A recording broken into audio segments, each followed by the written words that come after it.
Guys, welcome back once again to MC Love. It's your boy Mr. Candy Love. I'm back once again with another reaction video. And today's reaction video is a little bit different. I'm doing something different. Someone suggested this video, so I'm doing something a little bit different today. And the title is 8 Time Gold Diggers Went Terribly Wrong. Guys, let's watch and learn. We may not laugh a lot from this particular video, but we're gonna learn something from it. You know, there are gold diggers, men gold diggers, there are women gold diggers. We see a lot of them here. But let's just roll as we watch. And please, before we continue, I want to remind you guys, please to subscribe, leave a comment, leave a like, smash the like button, share this video with your friends. You know, when I ask you to do this, it's just to, when you do those things, it helps the algorithm of my video, it helps others see my video. Guys, we can do this. Let's build this community. I love you guys. Very slow. Here we go.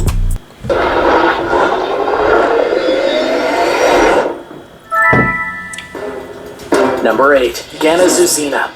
In 2006, British millionaire Barry Pring fell in love with a young Ukrainian stripper named Ganna Zuzina. To get her to leave her job, he supported her financially, and a year later the couple married. In 2008, the couple celebrated their one-year anniversary over dinner. Zuzina claimed she left her gloves in the restaurant and rushed back inside, leaving Pring staggering and seemingly intoxicated in the street, waiting for their taxi. Out of nowhere, a stolen car with fake license plates and no headlights mowed the businessman down and killed him. Within days of her husband's death, Zuzina flew back to Britain, where she attempted to move into Pring's home and claim his assets. And when Pring's body was returned to the UK, his liver and kidneys were missing, and he'd been embalmed, making it impossible for experts to test his blood for poison. Pring's family strongly suspected Zuzina had something to do with his death, and there is something fishy here. Why would they remove his liver? You don't take someone's liver, even if he's dead, don't take the person's liver without the consent of the person before he or she died, or the family. And an autopsy has not been conducted. They embalm the body and also remove the liver. Come on, there is something fishy. Spent copious amounts of money in order to get justice. A private investigator found that a restaurant employee had offered to call a taxi for the couple the night Pring was run over, but Zuzina had declined. During dinner, Pring had complained. That's another red flag. Another red flag. She may have set this up. She may have arranged the person when he's to get his, whatever he's saying went back to God. I think his wallet or his hand glove. I think his hand glove. He may have arranged the person and say, he's in position now. Come on. Because an offer was made to get them a taxi. She was the one that rejected because she had a plan. Of a burning sensation in his chest, suggesting in hindsight that perhaps he was poisoned. But with the organs missing from his corpse and an inability to test his blood, there was no way to know for sure. A judge ruled that Pring had been unlawfully killed after he was tricked into standing in the street. But Zuzina won a bid to overturn the findings, and a new inquest was granted. Pring's family eventually dropped their case against her, and she received a 6-figure payout from her late husband's $2 million estate. Number 7. Double Trouble. In 2014, when wealthy 84-year-old Manhattanite Paul Aronson found himself wanting the companionship of a younger woman, he turned to a website that matches sugar daddies with sugar babies. It was on this site he connected with 17-year-old Shayna Foster. She agreed to meet the retired lawyer for dinner and asked if she could bring along her twin sister, Shalane. Aronson readily agreed, but what he probably thought would be twice the fun turned out to be a double dose of terror. After enjoying an expensive meal, the twins joined the octogenarian at his luxury townhouse for drinks, and unbeknownst to Aronson, to rob the old man as well. Armed with zip ties, the sisters bound their victim to his coffee table, cleaned his wallet of nearly $500 in cash, and left him helpless on his living room floor while they went on a shopping spree with Aronson's credit cards. This is how stupid they are. They tied him up, took almost $500 from his wallet, then made away with his card. That crazy guys, you know? Made away with his card, forgetting that the card will be trusted. Let's continue. They were rescued Aronson 20 hours later, and law enforcement caught up with Shayna and Shalane, who claimed that the old man had made them uncomfortable and asked them to do things they didn't want to do. Shayna, who took the heat for the crimes, had admitted, if the man made you uncomfortable, you leave. Hello? He made you uncomfortable. You leave him. Why would you tie him up and take his money? That doesn't look like someone that made someone uncomfortable. Actually, she was the one that made the man uncomfortable.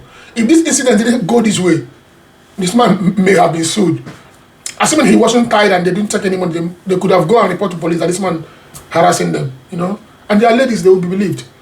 But in this case, thank God that they made a mistake of taking the money and not only the money they took the card because the card will help find them easily. You know, the card will help find them easily. There are cameras wherever. There are cameras. We have cameras when you're paying with card.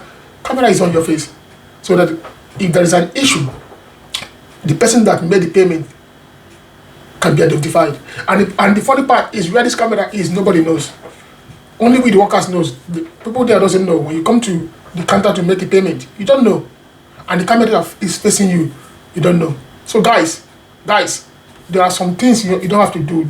Going this far just to make money, call yourself a sugar baby, then be a sugar baby. Now you want to graduate from being a sugar baby to a sugar criminal? Come on.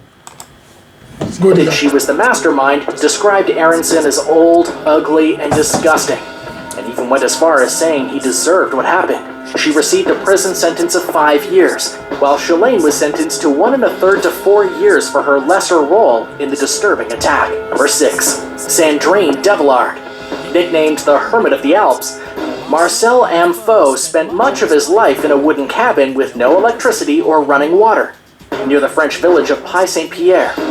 His simple lifestyle allowed him to save a fortune. He bought a sizable portion of valuable land that only increased in value as the area's reputation as a winter wonderland grew among tourists. The eccentric millionaire built several chalets on his property, where he allowed his friends and family to live rent-free. One day in 2010, a glamorous real estate agent from Paris named Sandrine Devillard knocked on Amfo's door and offered to buy his land. He refused, but agreed to go out to dinner with Devillard. Amfo quickly fell in love with the younger woman and they married a year later. Believing that Devillard was only with the man for material gain, many of Amfo's friends and loved ones vocally opposed the union. Their suspicion only grew after the wedding, as the couple continued to live apart from one another, with Devillard remaining in Paris and Amfo staying in his shack. Just a year after marrying the couple, and 2 of Devillard's friends were in a car crash that killed Amfo. Everyone else survived, giving rise to rumors that Devillard had something to do with her husband's death. And soon enough, she told the people living on his property that as Amfo's sole heir, she planned to evict them and develop the land. She came into this man's life because of this property. Remember, she came to offer to buy his property. The man said no. He befriended the man, married the man. Under 1 year, this man died. He wanted to sell the property. Even the ones that the man gave to his friends to live free, he wanted everybody out. He wanted to sell it. What does that sound like? Complete gold digger. She is there for the gold. She's there for the money. I mean, the word "get" that's German's word for money. I mean, she's there for the money. That's the only thing she is there for. There was no coincidence. There's something fishy going on. But Devillard's plans came to a screeching halt when she learned that shortly before his death, Amfo had reversed his will, leaving everything, including ownership of the houses he had built, to his family and friends. Wow. Devillard. Wow. I love this one. I love this. This is cool. You know, the man, as if the man knew, he went and changed his inheritance. Come on, that's cool. Argued that the signature on the will she will regret ever taking the man's life. Looked forged, but the court was unconvinced and upheld the man's decision to leave her empty-handed. So what would you do if you knew a gold digger was taking advantage of your friend? Let me know in the comments below. And if you're liking this video, then please be sure to hit that thumbs up and subscribe if you haven't already. Number 5. Mackenzie Lueck. Not everyone who seeks a sugar daddy has their sights set on a luxurious life. Some, like 23-year-old Mackenzie Lueck, are college students who want to focus on their education without having to worry about money. By all appearances, Mackenzie was your typical university athlete from an average American family. Little did her loved ones know she was an experienced sugar baby who relied on wealthy older men for financial support. Mackenzie was so well versed in this lifestyle, she even offered advice and guidance to other aspiring sugar babies on social media. After visiting her family in June of 2019, the 23-year-old arrived at the Salt Lake City airport at around 2:00 a.m. and summoned a cab to a park where she had plans to meet a man. And then Mackenzie was never seen alive again. An extensive investigation led police to 31-year-old Iola Oh, what a shame. What a shame. What a shame. What a shame. What a shame. It cost her life.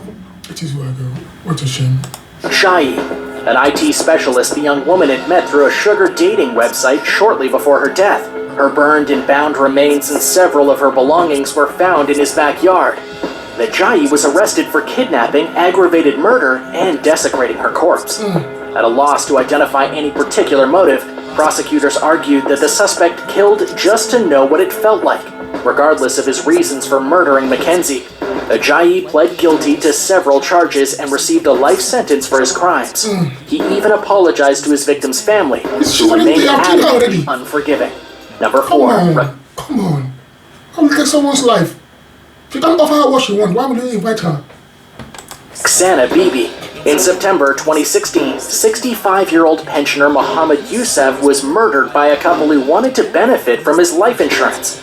As he lay sleeping in his Lancashire, England home, 45-year-old Mohammed Arif and his lover, 38-year-old Ruxana Bibi, administered a dozen blows to the man's head and slit his throat. Youssef had married Bibi just months before his death, and during that short time she drained his bank account to the tune of tens of thousands of dollars. Meanwhile, she was having a secret affair with Arif, and it was during that time that the clandestine couple took out a fraudulent several $100,000 life insurance policy on Youssef at Bibi's urging. Shortly thereafter, Youssef drew up a will leaving everything to his wife.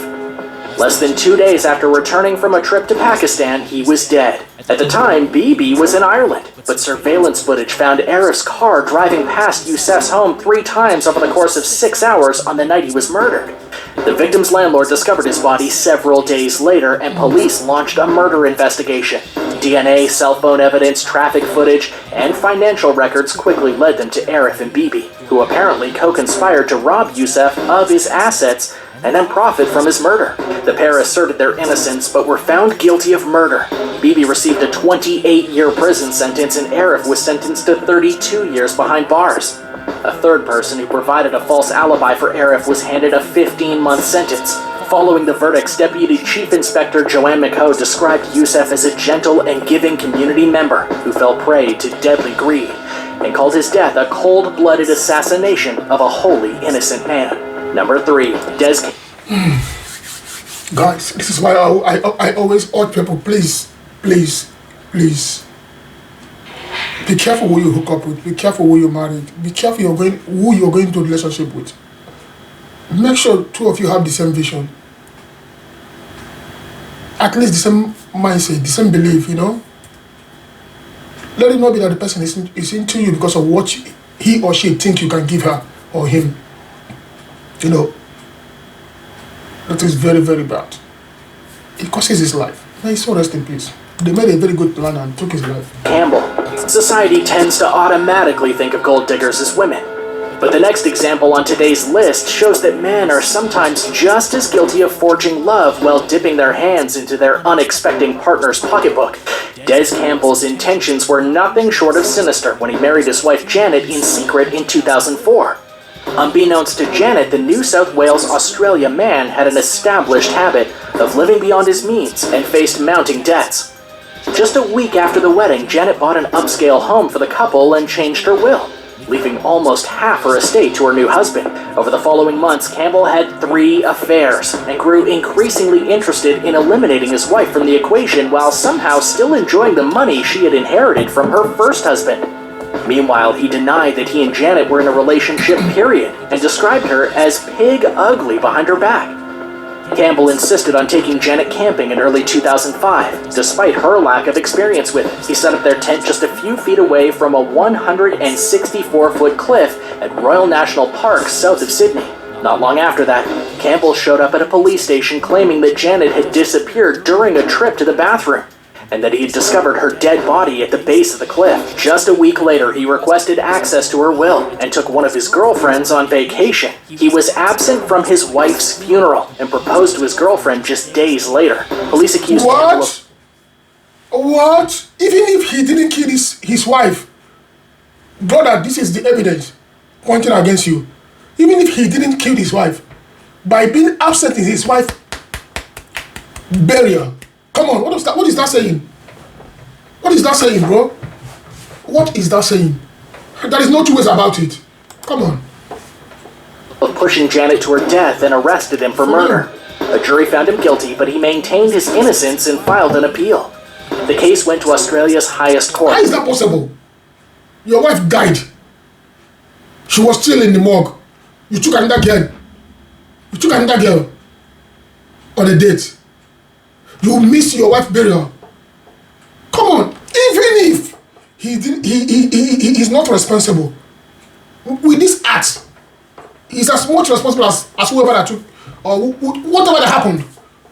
He is responsible. Don't tell me you can't hold yourself going out on another date. And how can he go out on another date when the wife has not been buried so soon? Which means he has been dating whoever this girl is. And two of them might have cooked up this. For you. Which upheld Campbell's conviction. Number 2, Shira Wright. Lorenzen Wright was a professional basketball player with a promising future when he seemingly vanished into thin air during the summer of 2010. While visiting a friend in his hometown of Memphis in July of that year, the NBA star received a call from his ex-wife Shira Wright, who demanded that Lorenzen return their son to her right away. Hours later, a 911 dispatcher received a call from a distressed male with gunshots in the background, but the police did not investigate. Lorenzen's mother Marion reported him missing. In the meantime, she grew suspicious of Shira, who casually claimed that her ex-husband was spending time with other women. At the same time, Shira told investigators that Lorenzen had criminal connections and that she last saw him with a man who was trying to sell drugs. She also claimed that men in trench coats had appeared at her doorstep looking for Lorenzen. His remains, riddled with gunshot wounds, were found on an isolated road in a wooded area. The homicide investigation soon went cold. And for the next 7 years, the circumstances surrounding Lorenzen's death remained a mystery. Suspicions about Shira's possible involvement grew as she squandered a $1 million life insurance payout that was meant for the couple's 6 children. Finally, in 2017, police announced that they had found the murder weapon after someone began talking about their involvement in planning Lorenzen's death. Investigators started monitoring Shira's correspondence and found incriminating information, leading to her arrest later that year for murder. There is no way you wouldn't know that she was the one responsible. By her attitude, they communicated the same night to bring back their son, which the man did. On the process of taking back the son, the man made a 911 call, an emergency call, distress call, and there was a gunshot at the background. At the same time, he was supposed to take back their child to the woman. Come on. Pled guilty for her role in the crime and received a 30-year sentence. But by then, Shira had already served over 500 days in jail and faced as little as 7 more years. She could see freedom as early as 2026. And instead of harboring bitterness towards Shira, Lorenzen's mother thanked her for giving her 6 grandchildren and expressed her intention to focus solely on them. Number 1, Brandy Curry. In May 2017, a 29-year-old Lincoln, Nebraska woman named Brandy Curry and a wealthy 50-year-old man connected through a sugar dating website.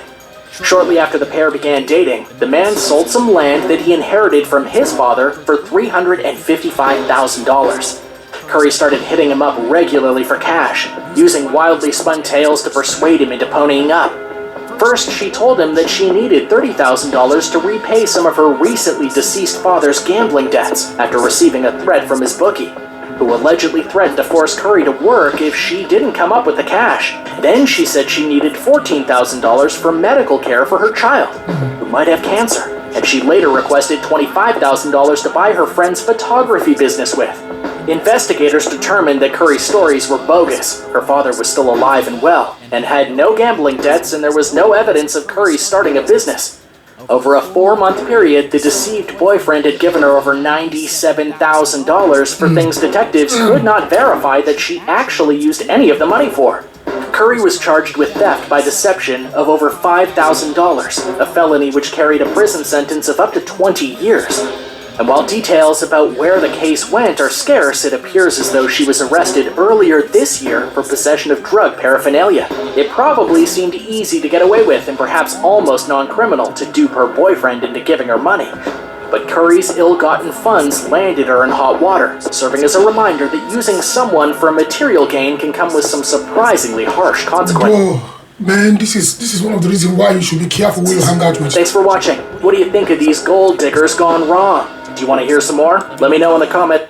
Oh, guys, this is why you should be careful who you hang out with, who you hook up with, who you marry, man. Some people comes to you because they want something, or they see something you have, or something they think they can get from you. You know, this is why I don't have so much friends. I've met a lot of people who are there when they need help from me. You know, I fell a victim of that a lot. You know, that's why I choose to be on my own and do my own thing and not get involved with people a lot. Yes, I have friends I talk to, but not that, you know, I keep my distance now. You should try that. It is very, very important. That doesn't mean you shouldn't talk to people and be open to people, but have a limit. Always study people, understand who is who. Sometimes try them with a little money and see how they react. You know, see how they pay it back. See how they respond when you ask back for that money. You know, I met a lot of people who are like snakes, and you know, I don't have to say it, but guys, just I believe that you guys have learned a lesson from this wonderful episode of 8-Time Gold Diggers Went Terribly Wrong. Guys, I love you guys. Keep subscribing, keep leaving a comment, keep suggesting videos that you want me to do or react to. And another thing is, click the like button, bro. I love you guys. Let's build this channel. I love you guys. Signing out, Mr. Candy Love.